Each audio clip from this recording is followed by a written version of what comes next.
Welcome back to Wee Chats with Brilliant People. This Wee Chat was recorded at the University of Limerick in Ireland in 2015. In this Wee Chat, we talk with Jessie Barr, Irish 2012 Olympian in the 4x400 relay team in London, an Irish national 400 metre hurdle champion from 2011 to 13.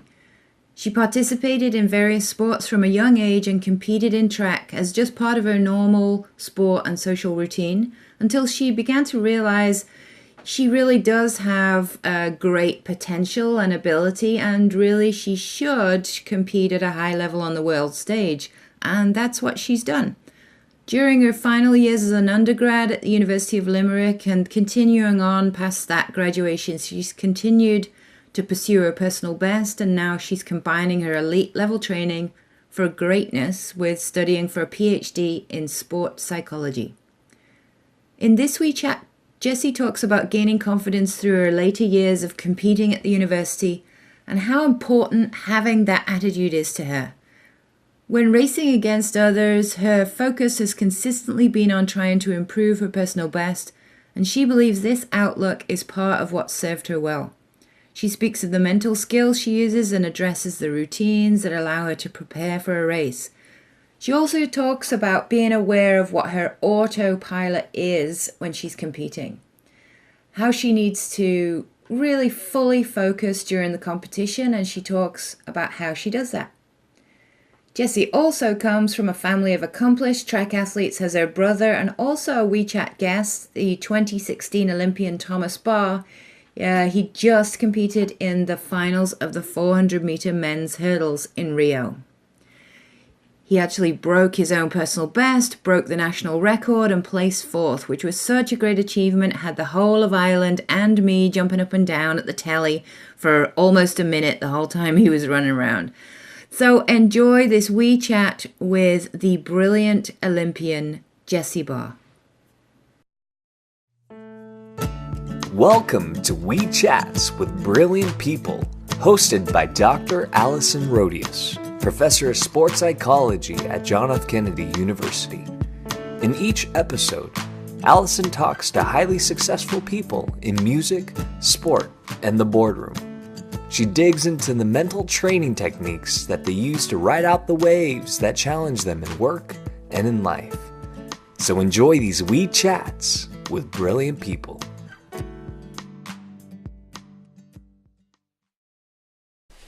Welcome back to Wee Chats with Brilliant People, everybody. Today I am super excited to be at the University of Limerick and in the sports science, sport performance... PE and sports science Perfect. PE and sport department at the university, which is very prestigious, obviously. And here I am with Jessie Barr.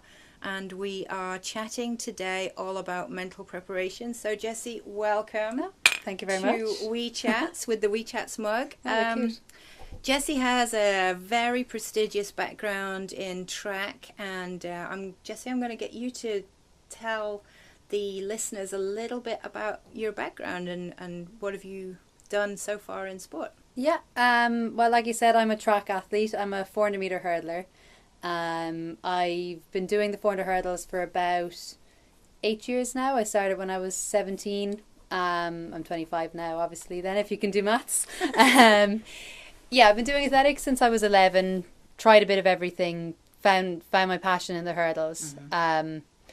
Only in the past maybe 3 or 4 years I've actually had real success in it. Up to then I was I was an average enough 400 hurdler, national standard maybe. In 2011 I was 5th at the European Under-23 Championships, which was kind of my breakthrough race. I went from, that summer actually, I went from running just over 50, under 59 seconds in the 400 hurdles, which in 400 hurdles standard for senior women wouldn't be anything special. I took my personal best right down to 56.5 seconds, which ended up being a B standard for the Olympics. So it was kind of... What does that mean, B standard for B the Olympics? standard would mean that there's like, in the Olympics there's an A standard and a B standard. Mm-hmm. In America it doesn't really count because it's such a high volume of high level athletes, but for smaller countries like Ireland, where we wouldn't have 3 people who guaranteed to get the standards. Right. So there's like a B standard, which is like a bit of a maybe, like a grey area, that if you get it, they might bring you. So that was so it's usually about a second slower than the A. Kind of like a wild card? Kind of like a wild card, yeah. Well, someone told me to describe it as is like if you watch X Factor. Yeah. So you know when you're in judges' houses, and then there's the show. That's what someone was, if you're trying to explain it, which is a bit of a random. So it's kind of like you're nearly there, you're waiting to see, and then you get the call whether you got it or not. So yeah, I've been fifth at World or European Under-23 Championships. I broke the Irish Under-23 record that year in that race. Wow. That was my first kind of big thing on an international stage. Yeah. I've been the Irish champion 3 times. Cool. I have been in the World University Games final in 2013. I placed 6th. I was a finalist at the European Senior Championships, my first senior championships. I placed in the final, bit of an underdog at that. And I was on the 4x4 relay team for the Olympic Games in London. So, nice. Yeah, so I've had a lot of success in a very short period of time. Yeah. But up till then, I was just bog standard average athlete. So what was the difference? You said, you in your words, obviously bog standard, and then something changed. Do you know what that was? A lot of things changed. It was actually my final year here in university in Limerick. And I've always seemed to be able to balance study and training really well. They've always complemented each other really well for me. So I was in my final year, and obviously I was busy with exams and projects and dissertations and all sorts. But in my first year or two in college, I kind of enjoyed college a bit too much. In school, I was always very good. We lived in the middle of nowhere. So if we went out, I didn't, obviously over here, the age limit for drinking is 18 rather than 21. So people my age would have been, going out drinking, whereas I always had to drive because taxis are so expensive. So I was I was sheltered, but I was always very good in school. And suddenly I got this sense of freedom when I went to college, moved out of home. So I didn't really training became part of the routine. I didn't really focus on it. So I didn't really have very much success in the first 2 years of college. And then I was picking up injuries and stuff, obviously, because I wasn't looking after myself properly. It was only when I went into my final year in training, I really kind of knuckled down on training. I realised, okay, I've kind of wasted 2, maybe like 3. In my third year, I went to Australia for a study abroad placement. So that kind of broke up. And when I came back, I trained over there, and training had went really well. And I was like, actually, I really want to, I'm actually really enjoying training, but I'm not only enjoying it, but I was doing well at it. So I said, I'm actually going to give it a go and not just have as part of the routine. I want to actually work hard. So training did go really well in my final year here. And I think everything just came together. I actually put the time into it and my head was in it as well, rather than it, like I said before a couple of times now, that it was just something I did after college. I went along to the track at 6. I actually was doing the training and looking after myself and doing all the right things. And it came together. So what does it mean for you then when you say your head was in it? What does that mean? I think up until then, I didn't have a lot of belief in myself when I was growing up. As like I said, I did every sport under the sun, going through primary school and up into secondary school. Everything. My mum and dad were really, they wanted us involved in everything. So I was one of those people who was involved in everything, jack of all trades, master of nothing. And I was like that with athletics. So I never really I didn't have my kind of high aspirations for myself in it. It was always something I did because I enjoyed it and all my friends were in it. But I never took the training that seriously. I didn't go into competitions being one of those people I need to be on the podium or I want to win. I was one of the ones making up numbers and taking part. And that's the way I saw myself. And it was only really when I started to get a bit of, when I was over in Australia and training was starting to go well, because it was always, obviously over here training in the cold and the dark, you just didn't want to be there. Whereas when I was in Australia for those 6 months and I had really nice weather and I had a lovely training group and suddenly training was going really well and I was getting praise from people who didn't know me before. So I was kind of going, maybe I'm okay, maybe I'm quite good. And then I went home and it just kind of gave me a bit more belief in myself and a bit more confidence that actually I am better than I think I am. And that's what I always was. It was always that I didn't have that belief that I was good, so I didn't put the time into it, because I'm one of those people that if I don't think I'm much good at something, I'll just ignore. Like maths in school was something like that. I didn't ever believe I was any good at it, so I didn't give it at the time. So I think, it was just having that confidence that I'm actually I could be good at it, and the confidence to pursue it then. So what about now? Would you say your belief is consistent? Like it's a foundation? Does it ever waver? Oh yeah, it wavers. My mum would always say, I wouldn't have ever believed it. Mum and dad would always say that I've always had a quiet confidence, which I suppose I probably do. I wouldn't be outwardly cocky, or I wouldn't be very vocal about it, but I would have a quiet confidence. But it has wavered over the last couple of years, even when, like, in those times when I said I was doing well. Yeah. I mean, it was up and down. Because, like, I have never been, like, when we were talking earlier about how there's some athletes who go into every race and they want to win, they want to run a PB. I go into a race to run the best I can run. I don't win many races. Like, I'm on, other than on a national stage, I don't win them. I'll do well for me. So there'd be times where, you know, I might pick up injuries and suddenly I'm thinking, or even just training's just not going well. Sometimes you can just be stale, and I'm just thinking, oh, maybe I actually don't. Maybe I am putting all this time into something that isn't there, and it's up and down, and there's so many things that influence that. So what do you do then when it's down and you know you got to perform? Yeah. What do you do? On the mental side, particularly. Yeah. Well, I can give you an example. Last year, so 2014 is probably the worst year I've had in athletics terms.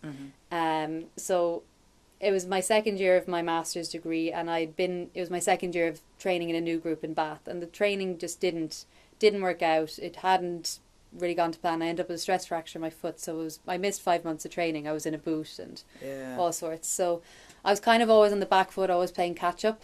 And I got to the outdoor season and running races, and I was in a really, like, my head really, really wasn't in races. And I've always been able to, I mean, often, ask any athlete, they'll say in a warm-up area before a race, they're kind of thinking of reasons why they shouldn't run and going, oh, maybe my hamstring's a bit sore. No, I won't run, especially with the hurdles, because the 400 hurdle is such a painful event that you just want to avoid the pain. Is that typical? Oh, for me, I think a lot of athletes would say the same. Probably not every time, but I know there'd be a lot of people kind of going, oh, there's talk of a delay of the race, or it might be put off.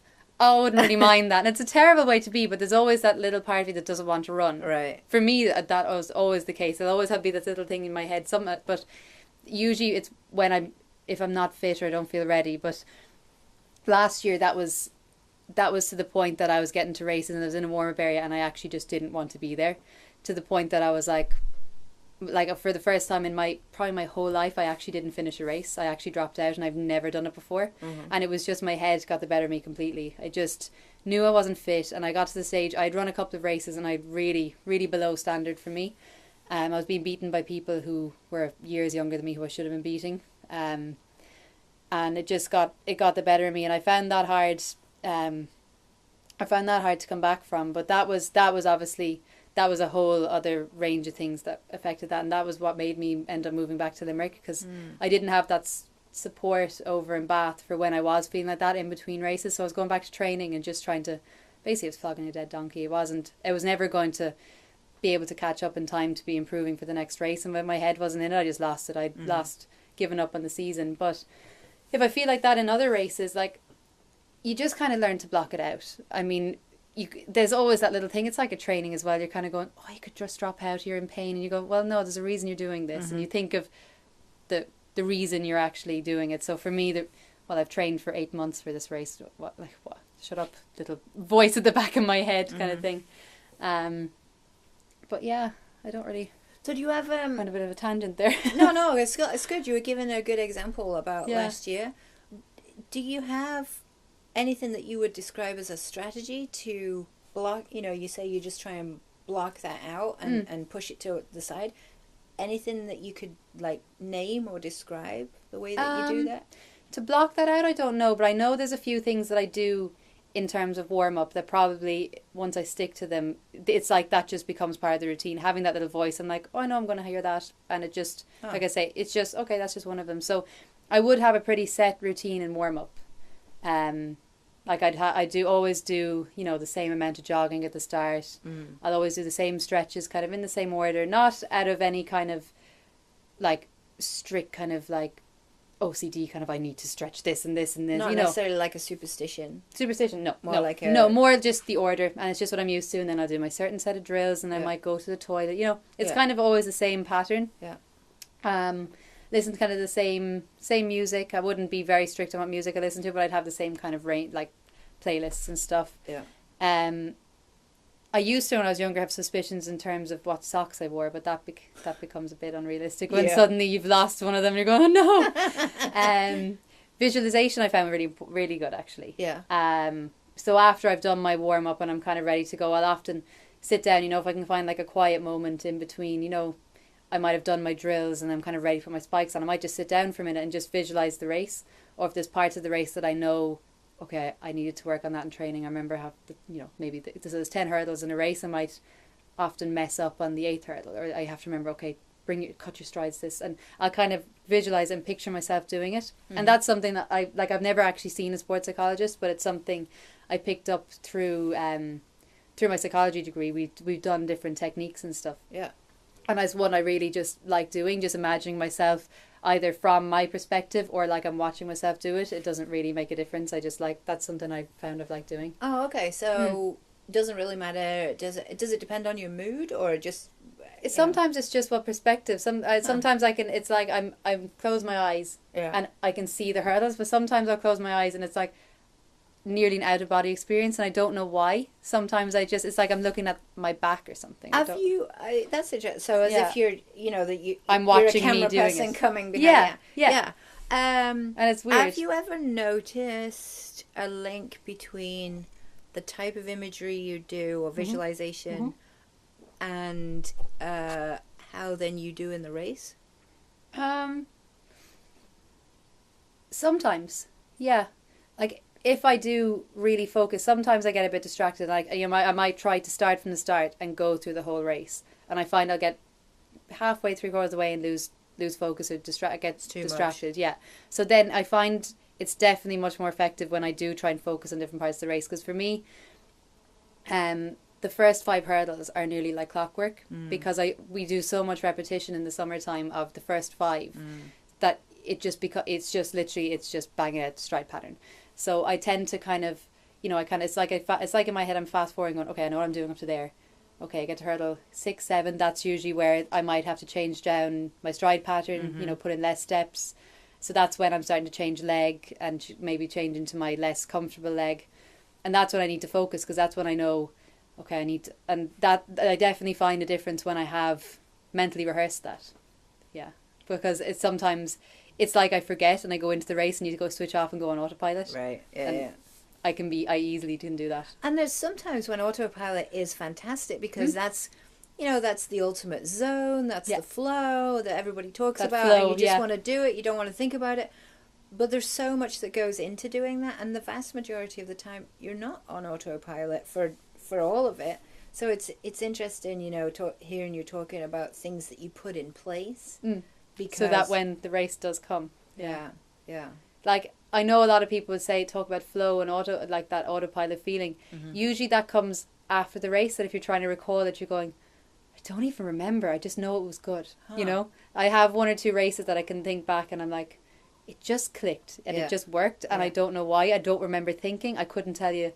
I'll often come away and say, if it was a good race, I don't know what leg I took each hurdle on, but it worked. Yeah. Whereas, I know I was thinking during the race, because my autopilot, like if I switch like that, my autopilot is when I'm really concentrating. Whereas, you think of autopilot, you think you've just switched off. Whereas for me, my autopilot is when I'm completely focused. Which doesn't sound like it makes sense. It sounds like it's backwards. No, to me that makes sense, because you're so focused, you're not consciously thinking. Yeah. But you are automatically thinking, or for want of a better word. Yeah. It's no, your body takes over and you know what you need to do. Yeah. You've got belief in your ability. I imagine your confidence is high at that point. Usually, yeah. Yeah. And then, you just go for it. Yeah. But it doesn't mean that you're not thinking. Because you have... It just, for me, my autopilot is when I am so focused, is I'm not aware of what's going on around me. Right. More than anything. Because that's when I know I'm not in the right mindset, is when I can say, oh, I heard someone shouting there, or I know when that person jumped. Yeah. And I can get very distracted. So for me, even though autopilot seems like something that you are completely switched off and it's just automatic, for me it's nearly the opposite, that I am really switched on. Right. But to the point I'm only switched on what I'm doing. I like that because, you know, I think a lot of the time the zone and the state of flow for a lot of people is very mythical in some respects. It's talked about a ton in lots of different sports. It sounds kind of magic. It sounds kind of magic. Yeah, exactly. It sounds lovely, whatever it is. Yeah, and I really think that what your approach is nice and more helpful for people listening to this, because if you can think your way into it, that would be great. Now, obviously, people talk about not thinking and then you take away the control, but I think the way that you've described it is great because you are consciously getting yourself, you know, there, if you like. Yeah. Have you ever experienced it when it's not going well and you've been able to click it into the zone, or what, you know, click it into a good form of concentration? Like if something goes wrong in the race. Well, actually, it had happened to me. It was actually in that year in 2011 when I was running really well, and for me, when I was running well, my stride pattern was changing, and so for me, when I'm running well, I'm running kind of long, loping strides. So I went into my national championships, and it was the first time I was with it. Like, it was the first time I ended up winning. But I was up against a girl who was champion the year before, and I was so focused on beating her that I hit the second hurdle, and I nearly fell. So because I was so focused and I was thinking about what she was doing, I didn't focus on my strides. But my stride pattern, I ended up doing a different stride pattern. I ended up hitting a hurdle because I'd taken out a stride. So I don't know what I did. I don't know how I hit it. All I remember was looking at the floor, thinking, oh my God, I'm going to fall. And then suddenly I was coming back up, and I was saying, and it was just a determination because all I wanted to do was beat her. Because the last thing that was in my head was my coach saying, well, it was the last training session before the nationals, my coach had said to me, basically, if you get it all right, you're going to win it. So if something goes wrong, Justine will have you, because we were we were neck and neck all year. So all I wanted to do was beat her, and I hadn't. That was in my head and being aware of where she was. So I did hit the second hurdle, and I don't know what clicked into place. Whether it was the fact that I hit the hurdle was like a wake-up call to my brain, being like, stop thinking about what she's doing and think about what you're. And I ended up winning the race, and I ran just, I'd say, just under a second off my personal best at the time, having hit a hurdle and nearly hit the deck. So something clicked back into place, and I couldn't tell you where she was for the rest of the race, because all I was concentrating was getting back into my rhythm, because with the hurdles there's not much time to think, because you're literally every 5 seconds you're jumping a hurdle. Right. So I had very little time to consider what was going on. I just had to get back up and go. But it's something like that. Something definitely clicked, and my concentration just flipped. But it can take something like that. But sometimes I've had other races where I've just lost concentration. That's been it, and it just goes downhill. And it's more when I'm tired, because it was still fresh. It was only the second hurdle of a 10 hurdle race, so I probably still had that fatigue hadn't set in yet. But when I get fatigued, and if something goes wrong, then I find it much harder to switch concentration back on. It'd be interesting to almost practice doing that. You know, in training. Well, I don't. Not only throw something at me. Well, not only physically, but actually mentally. Practice going through it mentally, and seeing yourself not fall and keep going and be fully determined through the finish line. That would be interesting. Yeah, it would be interesting actually. Yeah. I know it's doable. Okay, well, we're almost to the end. I have one final question. I could talk to you for ages, but I've been asking this of everybody. Yeah. If you knew you couldn't fail, what would you try to do tomorrow? If I knew I couldn't fail, and it can be anything. Sure. Oh, that's a tough one. You know what? The first things that come into my head are nothing to do with athletics. That's fine. Which is terrible.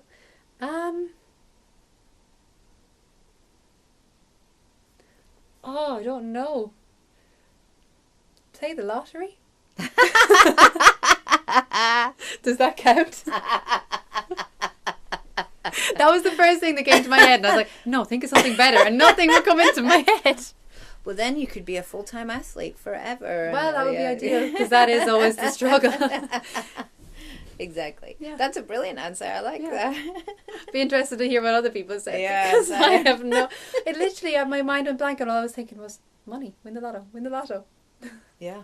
Well, I think that's... It probably says a lot about where my brain is at the moment. Well, I think, that's what a lot of people would probably come up with something like that, because then you can do what you want with that. It leads on to a lot of other things, doesn't it? So, I mean, realistically, I was thinking things like running the Olympics, but that's not on tomorrow. So. Yeah, that's true. That's next year. Hold off for next year. Hold off for next year. Come back to me the day before the Olympic final. Okay, I'll see you in Rio. Yeah, exactly. Well, thank you so much, thank Jessie. you. Enjoyed it. It has been really an honour talking to you today, and I've learned a lot. Hopefully everybody who's listening to this has also learned a lot. I hope so. Good luck for the rest of your sporting career, and also I know that you're carrying on doing your work in sports psychology, so I'm excited to hear all about that. He's too. busy all round. Yeah. And if you make it to the Olympics next year, I'll definitely look out for you. I'll be in the green. I'll be cheering for the green. Good. Well, tune in next time, everybody, to see who and listen to who we have on Wee Chats with Brilliant People. Thanks a lot. Bye for now. We hope you enjoyed these Wee Chats. You can follow Wee Chats with Brilliant People on Twitter @Wee Chats and Facebook, and subscribe to the podcast series on iTunes or any Droid platform. Wee Chats with Brilliant People.